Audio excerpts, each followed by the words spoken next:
আজিৰ আমাৰ আলোচনাৰ বিষয়বস্তু হৈছে প্ৰধানমন্ত্ৰী ফসল বীমা যোজনা। বৰ্তমান প্ৰধানমন্ত্ৰী ফসল বীমা যোজনা কৰিবৰ কাৰণে সমগ্ৰ ভাৰতবৰ্ষৰ লগতে অসমতো ইয়াৰ অন্তিম তাৰিখ 31 জুলাই ধাৰ্য কৰা হৈছে। গতিকে এই সম্পৰ্কত কৃষকসকলৰ জ্ঞাতাৰ্থে এই ভিডিঅ'টো প্ৰস্তুত কৰিবলৈ লৈছোঁ। প্ৰধানমন্ত্ৰী ফসল বীমা যোজনাৰ সুবিধাবোৰ বুক কৰিবৰ আগতে আমাৰ কৃষকসকলে কিছু কথা জানি লোৱা দৰকাৰ আছে। সেই কথা ভাবি আজিৰ এই ভিডিঅ'টো প্ৰস্তুত কৰিবলৈ লৈছোঁ।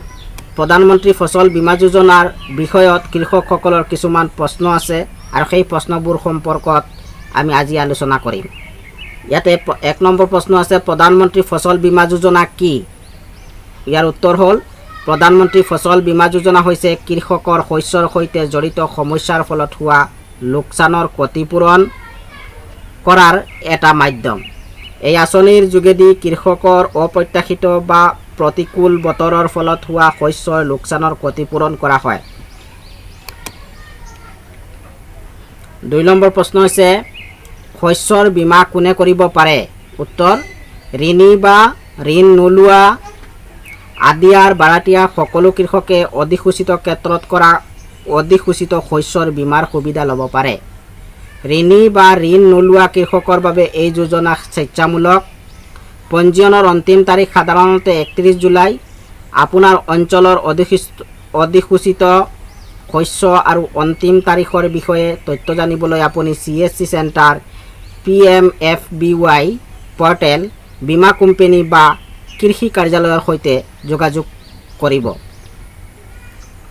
ঋণী কৃষকে পঞ্জীয়নৰ অন্তিম তাৰিখৰ অতি কমেও 7 দিন আগতে সংশ্লিষ্ট বেংক শাখাত অপ্ট আউট ফৰ্ম বা চক ঘোষণাপত্ৰ জমা কৰাৰ দ্বাৰা আঁচনিখনৰ পৰা আঁতৰি আহিব পাৰে।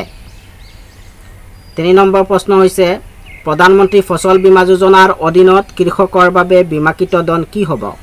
উত্তৰ, বীমাকৃত ধনৰ পৰিমাণৰ নিৰ্ধাৰণ জিলা স্তৰৰ টেকনিকেল সমিতিৰ দ্বাৰা শস্যৰ বিত্তমানৰ স্কেল অফ ফাইনেন্সৰ আধাৰত বা পূৰ্বৰ বছৰবোৰত শস্যৰ গড় উৎপাদন আৰু শস্যৰ ন্যূনতম সমৰ্থিত মূল্যৰ আধাৰত কৰা হয়। ইয়াৰ পিছৰ প্ৰশ্নটো হৈছে, শস্য বীমাৰ বাবে কৃষকে দিব লগা প্ৰিমিয়ামৰ হাৰ কি হ'ব? ইয়াৰ উত্তৰ হ'ল, খাৰিফ শস্যৰ বাবে 2%, ৰবি শস্যৰ বাবে 1.5% আৰু বাণিজ্যিক আৰু উদ্যান শস্যৰ বাবে বীমাকৃত ধনৰ সৰ্বাধিক 5%। 5 নম্বৰ প্ৰশ্ন হৈছে, প্ৰধানমন্ত্ৰী ফসল বীমা যোজনাৰ অধীনত কোনবোৰ ক্ষতি অন্তৰ্ভুক্ত হয়? ইয়াৰ উত্তৰ, 1 নম্বৰ উত্তৰ, শস্যৰ বীজ সিঁচা, ৰোপণ, অংকুৰণ নোহোৱা সমস্যা ৰোধ কৰা। বীমাকৃত অঞ্চলত প্ৰতিকূল বতৰৰ অৱস্থা বা কম বৰষুণৰ ফলত শস্যৰ বীজ সিঁচা, ৰোপণ, অংকুৰণ নোহোৱা সমস্যা ৰোধ কৰাৰ বাবে সুৰক্ষা প্ৰদান কৰে।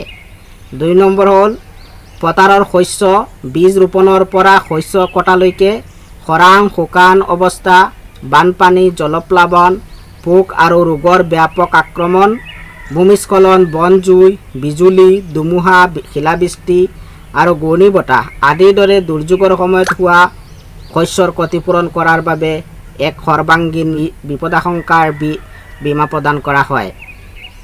3 নম্বৰ হ'ল, শস্য চপোৱা বা কটাৰ পিছত ক্ষতি।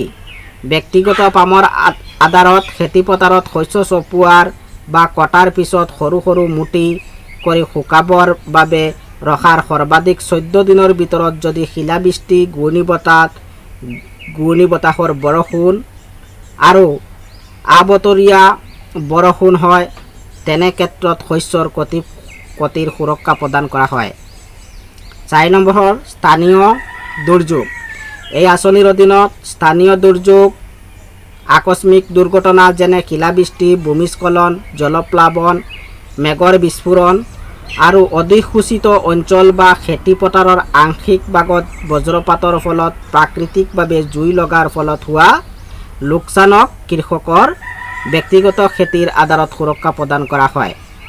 ইয়াৰ পিছৰ প্ৰশ্নটো হৈছে, এই আঁচনিৰ অধীনত ঋণ নোলোৱা কৃষকে কেনেকৈ বীমা কৰিব পাৰে?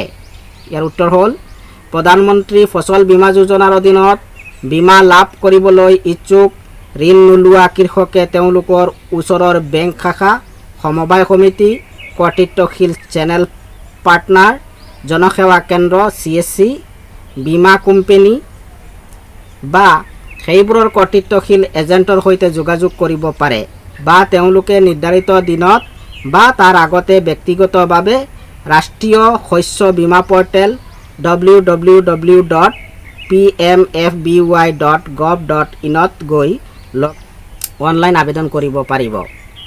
ইয়াৰ পিছৰ প্ৰশ্নটো হৈছে ঋণী কৃষকে বীমাকৃত শস্য সলনি কৰিব পাৰিবনে আৰু কেতিয়ালৈকে পাৰিব?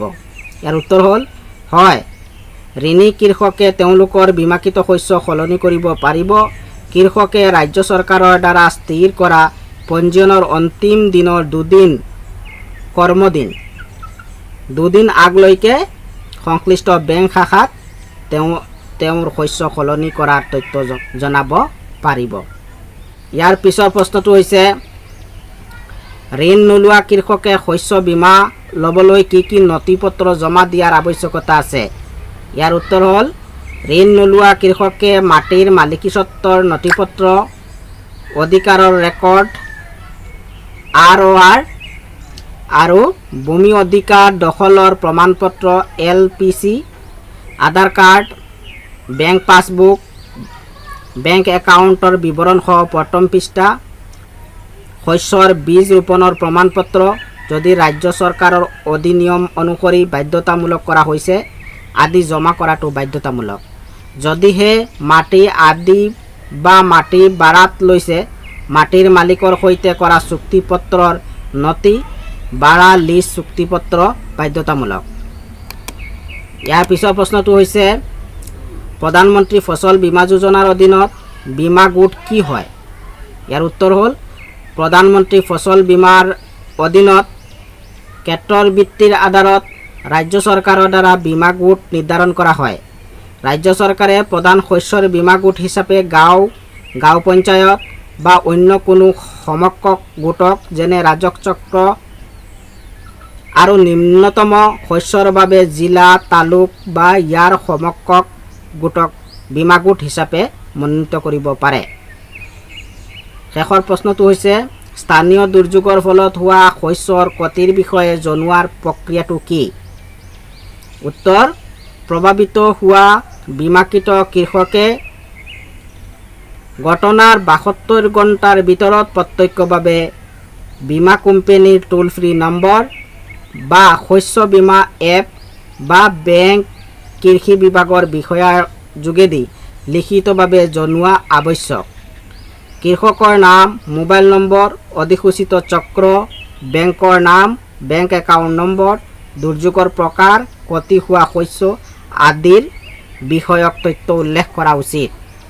প্ৰধানমন্ত্ৰী ফচল বীমা যোজনাৰ অধিক তথ্য জানিবৰ বাবে কিষাণ কল চেণ্টাৰ, CEC, বেংক বা বীমা এজেণ্টৰ লগতো যোগাযোগ কৰি এই সন্দৰ্ভত অধিক জানিব পাৰিব। এইখিনি আছিলে প্ৰধানমন্ত্ৰী ফচল বীমা যোজনাৰ অধীনৰ মূল কথা। গতিকে আমি পৰৱৰ্তী ভিডিঅ'ত দেখুৱাবলৈ যত্ন কৰিম যে কেনেকৈ প্ৰধানমন্ত্ৰী ফচল বীমা যোজনাৰ বাবে অনলাইন আবেদন কৰিব লাগে, আপোনালোকে CEC চেণ্টাৰৰ পৰা কেনেধৰণে কৰিব আৰু CEC চেণ্টাৰ যদি আপোনাৰ নিকটতম অঞ্চলত নাই তেনেহ'লে আপুনি ডিৰেক্ট পৰ্টেলত গৈ কেনেকৈ অনলাইন আবেদন কৰিব এই বিষয়ে মই দেখুৱাবলৈ যত্ন কৰিম।